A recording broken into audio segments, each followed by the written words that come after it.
Hi, I'm Benjamin Hunting with Auto by Tel, and you're watching 10 Things You Need to Know by the 2016 Honda Civic. Number 1, eye-catching styling. The previous generation Civic was a bit boring to look at, and since the compact segment and pretty much actually every part of the automotive industry is so focused on design these days, no matter what you're paying for the vehicle, the 2016 model looks a lot better. It's also 2 inches longer, an inch wider, and an inch lower, which fattens it up and places it well against competitors like the Mazda 3 and the Toyota Corolla. Number 2, bigger interior. Overall, the Honda Civic now has 3.7 additional cubic feet of interior volume for passengers, as well as 2.6 cubic feet of trunk space, which actually brings the total of the trunk to 15 cubes. That's a decent size, even if you're a mid-size sedan, which this car is not. In the back seat, you've got another 2 inches of legroom, which is not palatial, but it is a big improvement over the previous version of the car, which is really all you can ask for when looking at the next generation of a compact sedan. Number 3, noise, vibration, and harshness. Those 3 words together are the bane of any engineer's existence, especially if you're up against a price cap like you are when designing an entry-level car. Honda has done what they can with the Civic to make it quieter inside than the previous generation. That means focusing on the glass, focusing on the strength of the materials like the steel that goes into the vehicle, improving welds, adding insulation, all that good stuff, which altogether has made the car quieter inside and smoother over rough pavement. Number 4, available display audio. This particular model is a lower trim level. Notice the manual transmission. It's also got the base engine under the hood.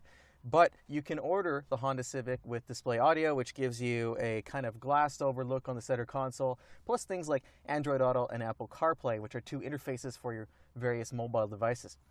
I'm not a huge fan of Android Auto. I haven't tried CarPlay yet, but if you want them, they're there. You can also get navigation with the car, which is a big plus if you're looking, not to get lost. And overall, it's nice to see Honda kind of upping the ante in terms of what equipment is available with the Civic, one of its most affordable vehicles.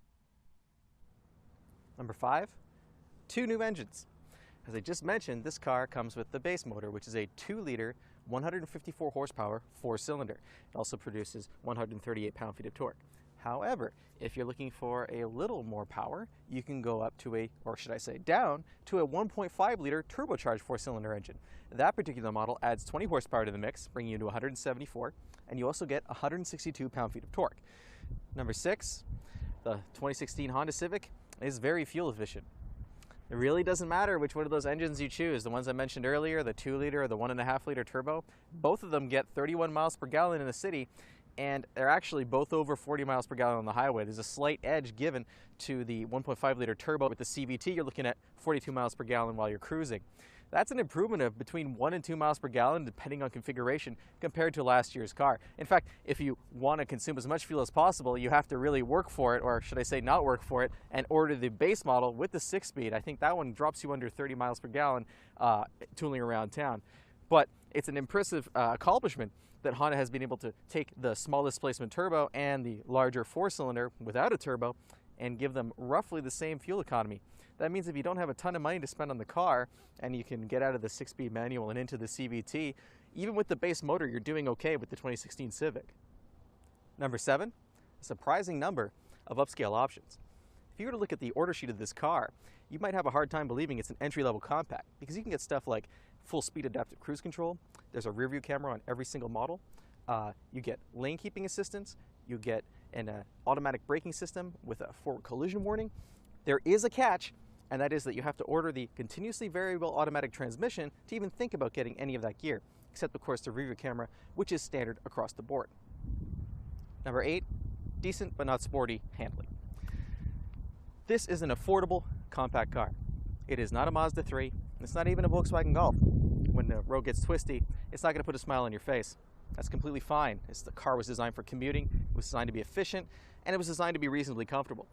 Go into it with those expectations, and you're not going to be disappointed by the experience that the 2016 Honda Civic gives you from behind the wheel. Number 9, a Civic Si is coming, and maybe a Type R. All that I just said about the Honda Civic not being all that fun to drive, well, that's because there's a version of the car on its way that will take care of that problem. The Honda Civic Si is coming. We'll probably get it in coupe, and in sedan versions like we did before, and it will probably have a hotter version of the 2-liter engine that's in this car, or perhaps the 2.4-liter that was available with the previous car. Number 10, 2016 Honda Civic is affordable, but not the cheapest compact car out there. The car that you see behind me, the base 2-liter with the 6-speed manual, will cost you $18,640.